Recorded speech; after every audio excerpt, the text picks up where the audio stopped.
Welcome to the Entrepreneurs Hangout podcast number 9. And first of all, who doesn't like talking about wine? And I have got the most perfect person to talk about wine, Anne-Marie. I am going to let her introduce herself. I am really, really thrilled to do this. Thank you so much for having me, Kylie. So my name is Anne-Marie Railing. I'm with Adventures in Wine with Anne-Marie, and I do wine tastings in-home, online, corporate, and with the circle of friends. And I absolutely love it. I've worked at a number of Virginia wineries, and some of the best advice I got was working at a really highly awarded winery who, you know, I would have thought at the time had every right in the world to be snooty and snob because they had so many awards. And it couldn't have been more wrong or more mistaken. There was not ever an ounce of snobbery. It was always about information and education. I think maybe because they had so many awards, they felt like they didn't have anything else to prove, and they wanted to share the information. And the reason I start with that, and I say that, is because when it comes to the topic of wine and you tell people what you do, a lot of times people just will clam up and they're like, I don't know, and they'll name the one wine that they like, and they don't know anything else. And I think that I know why that could be. It really only takes one occasion, whether you're at a winery, you've been at a restaurant, you've been somewhere, and someone made that little snotty comment like, oh, you don't know what a tannin is. Everyone get a load of this. She doesn't know what a tannin is. That's awful. Right? And then we just all go into shutdown mode. We're embarrassed and we're like, no, I thought you said something else. And then we don't ask questions. And so what I learned and what I've taken with me is to make learning about wine easy and approachable, and taking some of that mystery out of wine. I hope people like the wine that I bring them, but really it's all about your palate and for you to discover like what it is, like why I like this and why I don't like that. That's what it's all about. It's always going to be about your palate. And so that's the thing that I love. It's at the end of the day, it's always your palate. It's because it's your checkbook, right? That's true. That's true. And it's like, I think I like what you're saying with like discovery. And first of all, I am a big wine. I'm not going to say wine connoisseur, but I like wine. Yeah. And like my palate is anything that's non-sweet, anything that's bold, and I like red and white. Yeah. So that's why, we chose a really awesome glass of Cab Sauv. That's why mine's lower than yours. Well, that's only because I've been working harder and perhaps had one more glass before you got here or something gracious. Like that. But I think that, you know, so first of all, a little story on how Anne-Marie and I met. A buddy of mine, Ben Ranieri. Yeah. So I'll give you a little bit of shout out, Ben, because I know you're going to watch the podcast. He said, no, but you girls have got to connect. Yep. So I Facebook stalked you. I saw this beautiful smile, amazing curly hair. And I thought, okay, wait, wine tasting, foodie and travel or something like that. Yeah. And I loved it. So I'm like, this girl has got to be on my podcast. So I am really, really excited to dive into like your business. So a funny thing, Anne-Marie and I don't live very far from each other. Yeah. So I went over to her house. Fabulous. Like I'm telling you, like a museum. Your husband is into history. Yeah, it's all him. We have shared, like, first of all, the first time we met was on Zoom. That was like an hour long, just talking about travel because we had so many things in common. Yeah. South Africa, various places. I know. It was so exciting. Awesome. Yeah. Awesome. I went over to her house and it was like, you know, like for me, first of all, we had wine, of course, but it was like, going like on a field trip for me. I mean, it was like, your house is beautiful. It's in the country. We had such great camaraderie, but I got to dive into like your business and I find it so fascinating. I just want to do like, how long have you been doing this as a business? I've been doing this as a business, the private guided wine tastings, a little over 3 years. Okay. Been in wine for 6 years. Or getting paid for it. Been in wine, obviously, for 20 years, but getting paid for it. Yeah. The other was just beneficial. Yeah, just practicing. Yeah. Well, wine takes practice. It does. It does. Put your effort in every day. Yeah. That's funny. That's funny. So, when you were at a winery, doing the tasting rooms, learning and like talking to people and stuff like that, how is it when you get either newbies, non-newbies, like I'm sure that you get wine snobs and you get all these people of like, yeah, that's not bad, all that kind of stuff. So just like at a winery in a tasting room, your experience and on like people. Yeah. I was surprised. There's so many Virginia wineries. We're so lucky in this area, Kylie. We're so lucky. There's so many Virginia wineries around here. And any of those wineries will tell you, like, great, I'm glad to have you here. But, like, go try them all. Like, join our wine club, stay here all the time. Yeah. But there's so many different wineries, and that's what they want, because each one's different. Sometimes you'll like this wine more, this wine more. I like their wine, but the venue not so much, or vice versa. And so there's so many options. But secondly, when it comes to the customers coming in, so many times I was so surprised. Like Saturday after Saturday after Saturday. Hi, welcome to when I was at Pierman Cellars. Have you been here before? No, I've never been. Never been to Virginia winery. That like Saturday after Saturday. And I was so surprised to be surrounded by so many wineries that people hadn't been. And I love that. I love the opportunity to share with them the wines that we had, tell them the story. And again, just take a deep dive into what they like. So they're going to try, some whites and reds. They may not like them all, but the ones they do like, that's what lets you take a deep dive into the next thing and keep trying more, whether it's Merlot or Cab Sauv, Petit Verdot, whatever. I love it. I love it. One of the things too is like, I don't know, when I first came to Virginia, I was like blown away. I don't think people know how many wineries, and now obviously there's breweries, there's wineries, and we have done distilleries. Yeah. We've done a podcast in Mountain Run at the Hen House. I remember I tried to get you there, but it just didn't work out. Yeah. And we're going to be moving the podcast to like various different wineries and breweries just for fun, because this is like awesome. But I think that there are more than like 240 wineries. And this was like a couple years ago when I checked it, just in our region. Yeah, I don't doubt it. I don't doubt it. And I love it because, again, it's go try them. Some will be mostly all Virginia, or sometimes it'll be Virginia, but maybe they're pulling grapes from California. Sometimes they're pulling one thing international. If they get a Tempranillo from Spain, go try them, because the more you try, the more then you get to know. A simple exercise that anyone can do. Let's say Cabernet Sauvignon is your favorite, or maybe like Merlot or Pinot Noir. Who cares? Try a whole bunch of different ones during the week. So, with grocery store, who doesn't matter? Try a bunch of different ones. Okay. So, open 3 bottles at the beginning of the week. Let's say they're Cabernet Sauvignons. One from California, maybe one from Virginia, maybe one from France. You'll taste differences. You'll taste similarities. Okay. Then the next week, go to Merlot. And then you will see it's a dramatic difference from what you just had. It's the simplest thing. Or, do your dinner party. Dinner is either, because I love food and I love cooking. That's the foodie part of you. I like it. I like it. Give your dinner a theme. So whether it's California, and everyone has to bring something from California. Good. Or it's international. Okay. And so, again, it's just your opportunity to learn your palate a little bit more. Tasting wine, learning about wine. And again, it's all about your palate, about what you like.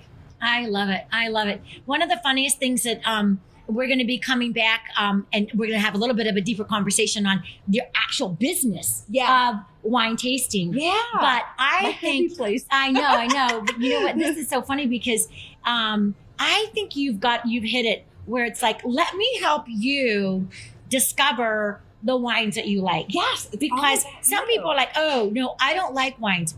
But perhaps you haven't tasted a wine that fits your palate. Yeah. Because it could be sweet or sparkly or a port. It could be lots of different things. Sangria. I mean, whatever. You probably would like something if you had the right like somebody like yourself, kind of explaining and finding a wine that best That suits your works palate. for them. Yeah. I'm so glad you said that. I was doing a tasting over the summer, and I remember this lady saying, she goes, I just like sweet wine, and I know that I'm not supposed to. And I said, no, you're supposed to drink whatever you like.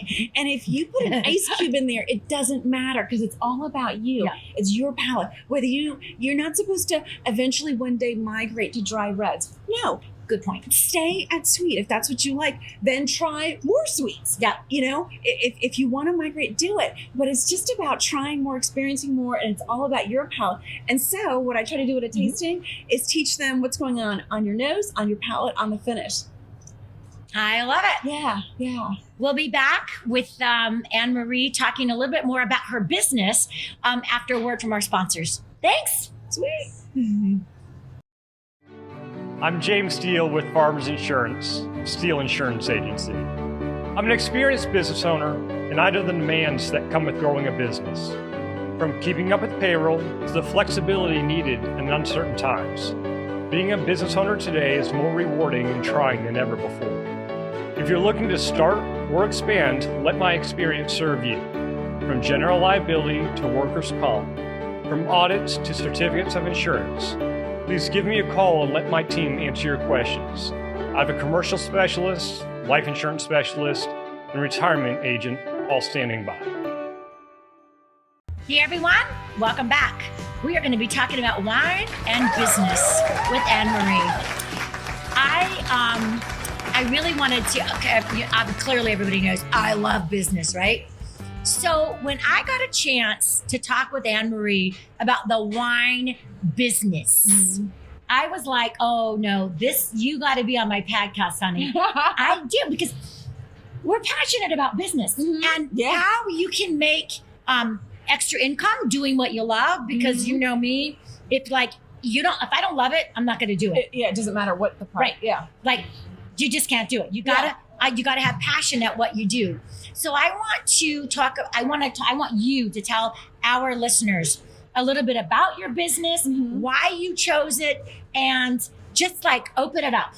Yeah, sure. So in terms of the wine tasting, so back in the olden days, when I could be in someone's house. The olden days. Oh my God. Are we actually going to be calling pre-COVID the olden days? In the olden days. Pretty soon it could, back in pre-Cove. Pre-Cove. So, and I'll still do that now, but really, it's just based on the comfort level of my host. But I have plenty of people. So I do tastings that are in home, and it's clearly a smaller group of people, or I'll do them online. So what I do is I go into your home and I bring 6 bottles of wine with me. So our winery is called Wine Shop at Home. It's a Napa Valley winery. It's been around for 16 years, and so most all of our wines are from California, but we do source our grapes worldwide. Okay. So we've had the Tempranillo from Spain. Oh, I think that's actually what you had to me when I was there. It's so good. Amazing. So amazing. Good. Malbecs from Argentina. It's whoever has the best is what they're pulling in. So I will go into a host's house and bring those 6 bottles of wine with me. She or he, will invite their wine friends over. Okay. The people, it's not just anyone who drinks wine. It's just really the people who really would appreciate a wine tasting. The people that you would invite with you to a winery. Right. Open-minded. Yeah. Open to a different experience. Right. Open to, I only drink red, but I'll try your white. Sure. Or I only drink white, and vice versa. That's the customer. And so I go in and I take everyone on a guided wine tasting of these 6 different wines. And we'll talk a little bit about, tasting notes, food pairings, and then just some of the other opportunities that my company has. Like any local winery, I have a wine club.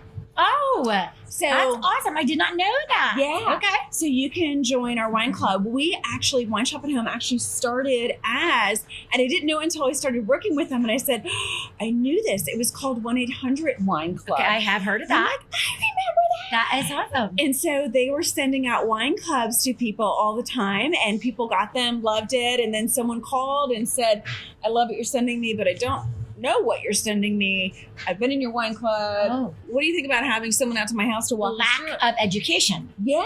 Okay, that makes sense. And so that's when they kind of just shifted gears, and they came into someone's home, talk about, tasting notes, food pairings, and making wine approachable. But still, the wine club has always been a close place in their heart. So that's, for our host or really for our customers, it's the best deal. That's where you get the most, the best value. Okay. Because as we make everything in small batches, every month there are 4 to 6 new wines that are launched. Okay. And those primarily first go out to the wine club members. That makes sense. And people who host wine tastings, the host will also get a special on that as an incentive.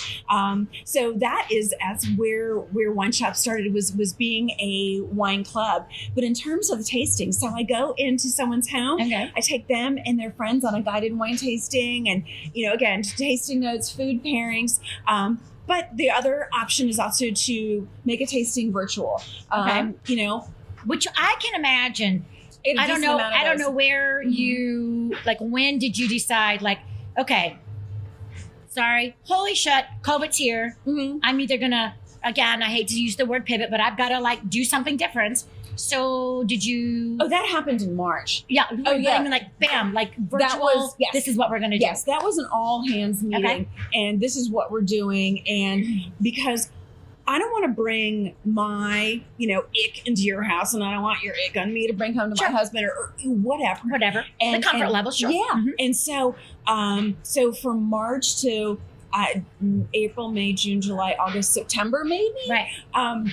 All virtual. All virtual. That was all virtual. So on a business perspective, how did you immediately say, okay, no problem, I'm going to do this. We are going to do a virtual wine tasting. Yeah. Here's the deal. So did you logistically, you sent them the 3 bottles? How did you set it up? I mean, just on a business perspective, what did you have to do to okay, all right, I've got to change this up. Here's what I'm going to do. So even that was different back then. And I'm glad I've pivoted to the 3 bottle tastings, because back then I still, my host bought the 6 bottles, because at the end of the tasting, I take my orders and then I leave. The remains of the 6 bottles, that's for you. And so what I was doing in March, April, May, June, July, August was bringing those 6 bottles to you 2 or 3 days before your tasting. Your extra trips, extra this, extra time. Yeah. And then you were putting those in, those little cups, The little Dixie-ish cup. with the little top. Yeah. So then you were going to make little tasting kits. Oh, so, okay. Right. And it was because it was the only thing that we knew of. We're just shooting from the hip. I don't know. This woman and all her friends need wine. This is all I got. And so then she's making little kits, and so she's got to pour a bubbly, a bunch of whites and a bunch of reds. She got 75 little cups on the kitchen counter. Yeah. I can see the dilemma. I can see the pushback and the dilemma. Yeah. Okay. The interesting thing was, though, they're still getting a ton of bookings out of that, because all these people were like, no, I'm sick of my spouse and sick of my kids, with all due respect. So, yeah. I need some extra. Yeah. I need some other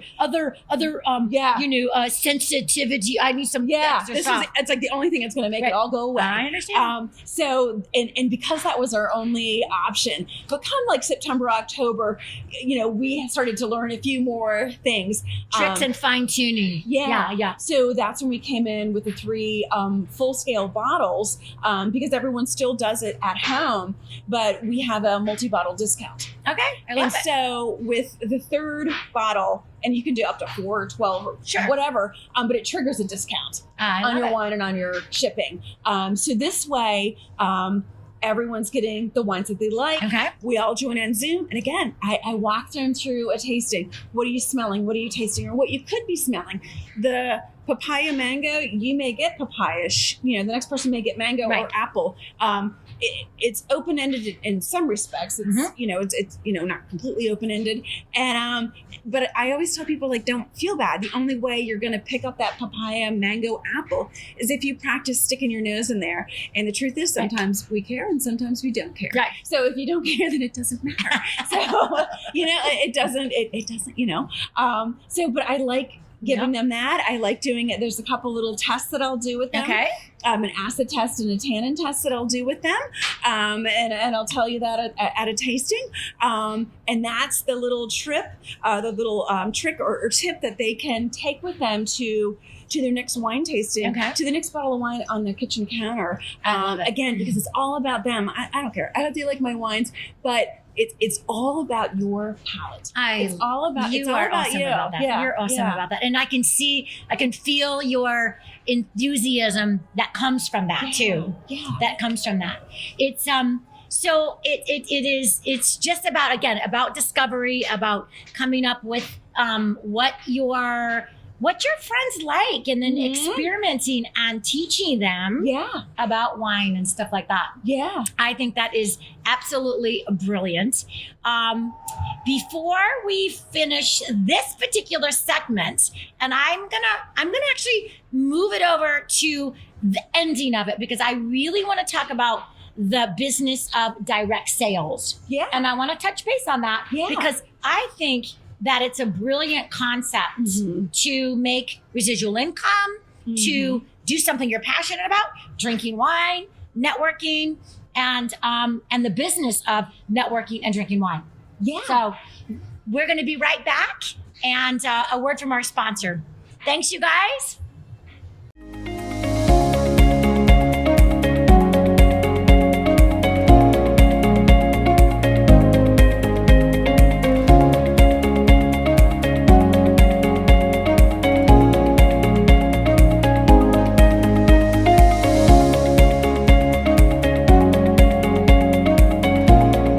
We are JG Design, the proud producers of Entrepreneurs Hangout with Kylie Dahl.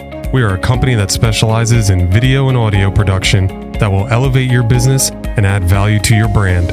Find us at jgdesignonline.com for more information.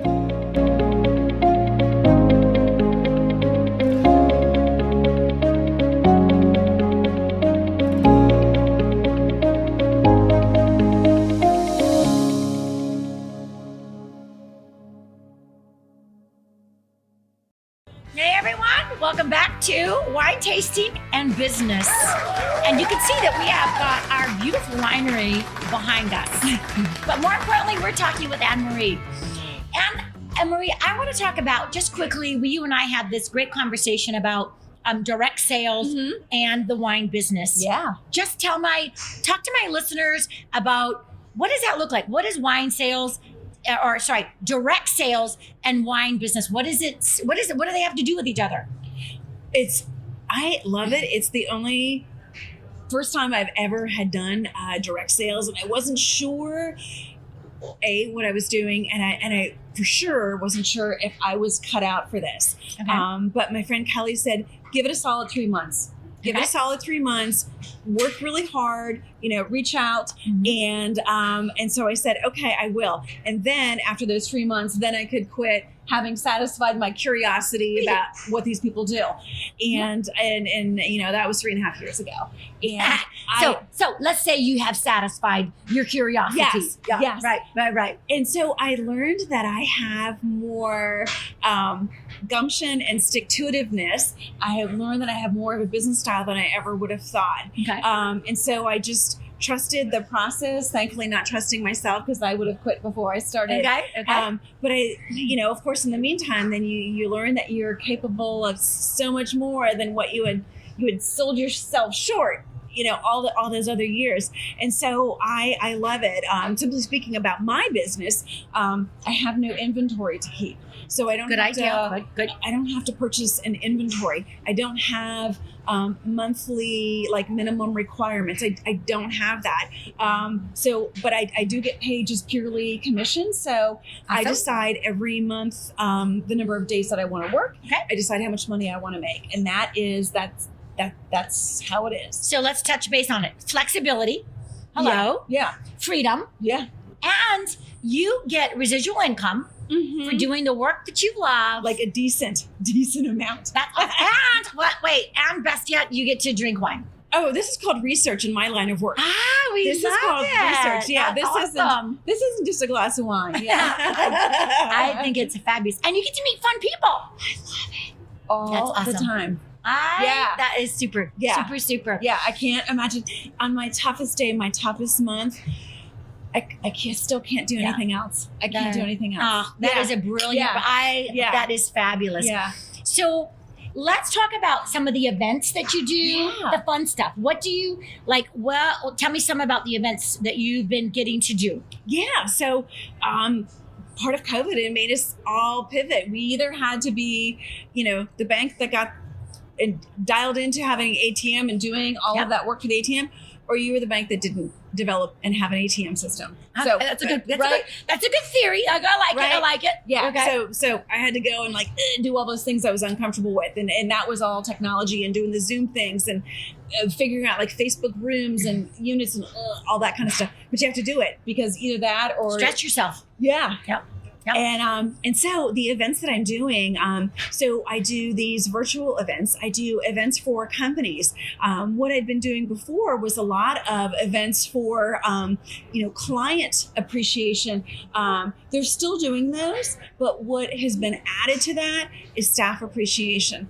Oh, Everyone's that's great. at home. Everyone is disconnected and separated, and that office, company, family environment has evaporated. Yeah. And so then you've got people that are just, I don't know, just it maybe not. There's no glue, I suppose. Maybe is that right? There's no glue. Yeah. Right. Yeah. And so, the staff meeting on Zoom, not the same. And so doing a virtual wine tasting, it is the new company bowling party. That is what it is. And so I love being a part of that. So taking a company and their staff on, a virtual, guided wine tasting. There's no room rental. There's no food and beverage. And there is no liability because no one's driving home. Everyone's on their couch, yoga pants. Yeah. And they either have their spouse there with them. That's cool. Joining in it, or they have a friend with them. Yeah. So it's safe, secure, and fun. Yeah. Awesome. And so I love doing that. Once a month, I host a virtual wine cocktail class. So it's by the way, I wanted to try to do, but it was impossible. But we're going to make it happen next month. They're so much fun. So it's a little bit of wine tasting, but a little bit of cocktail making. Okay. So have you ever had a French 75? No. But it sounds like I want to. It's so good. That was our first one. That was back in September. Okay. So it's champagne, gin, simple syrup, lemon juice. Yeah. Sunshine and happiness and cupcakes and sprinkles.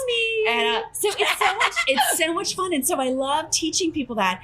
And the thing that I love about the class is that you're still getting your wine tasting because you don't use the whole bottle. You don't sacrifice the whole bottle. Right.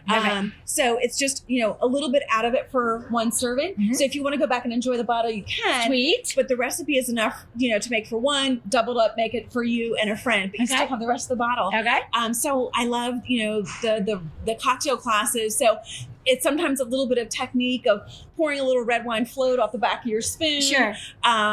This month I'm using, it's next month. I'm giving some secrets away, but we're using Saint Germain, which is an elderflower liqueur. Yum! Which is beautiful for Valentine's month. It's kind of like that flowery, beautiful petals. That's wonderful. Absolutely. So I'm so excited about that. Okay. So I do in the cocktail classes, and then on a smaller scale, for those hosts that are comfortable hosting a wine tasting in their house, but again, a smaller scale. No big. Yep. Small. Big. Intimate. Yeah. So we do, it's a wine tasting, but also candle making. It's in between wine, awesome. You're making your own candle. And then the host gets to choose the scents that she wants for a candle. I have another friend that will teach you, everyone will paint a design on their wine glass. All right. Awesome. It's something that can even go in the dishwasher. And I love it. I just had a conversation with someone who is a CIA trained chef. And so we're going to do small food pairings. So she's going to cook. Yeah. Brilliant. And so I love the idea of there's people who have their inner crafty. Yes. People who have their inner foodie, and just making the wine tasting a little different. And that's kind of like the glue. Yeah. So I love it. Yeah. That is a fabulous idea. I'm thinking that we have to do a podcast, either a food tasting pairing or we're going to make our own candles. I love it. Yes. And tasting. Yes. So we get to see real experience, wine tasting the candle making, because who doesn't like really wonderful smelly of your home, like whatever it is, cinnamon buns, ocean, whatever your deal is. And the candle is in a wine bottle. So my friend, the whole wine bottle. So she has awesome. a guy who cuts it and bubbles it in half and then smooths it out. That's what your candle goes in. Yay. Yeah. And so I just love that. Yeah. That is great.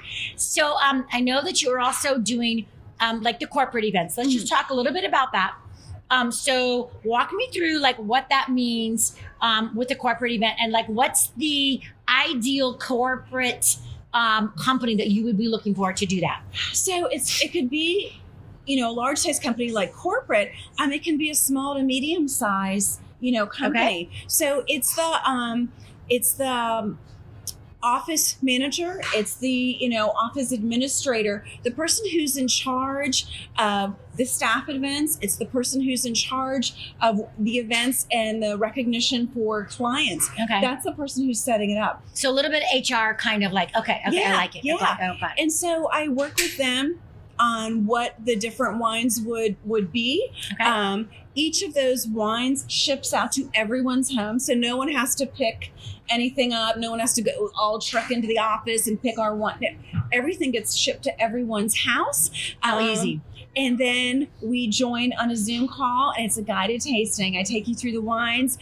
Some people like to get their foodie on. Some people, will have a friend or two over. Again, it's not about me. It's about you. It's about your palate. So it's what you like. I think that's a brilliant small business concept, large business concept, which is what you do is you get to really pull in your staff, your admin, and which at whatever level that they're at, let's say, okay, I'm going to use this. Please don't anybody be offended. Like, okay, you're a garbage truck person, right? Mm-hmm. Or whatever, sanitize, whatever.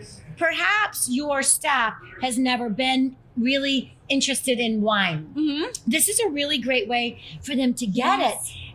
Get the guided wine tour. Yes.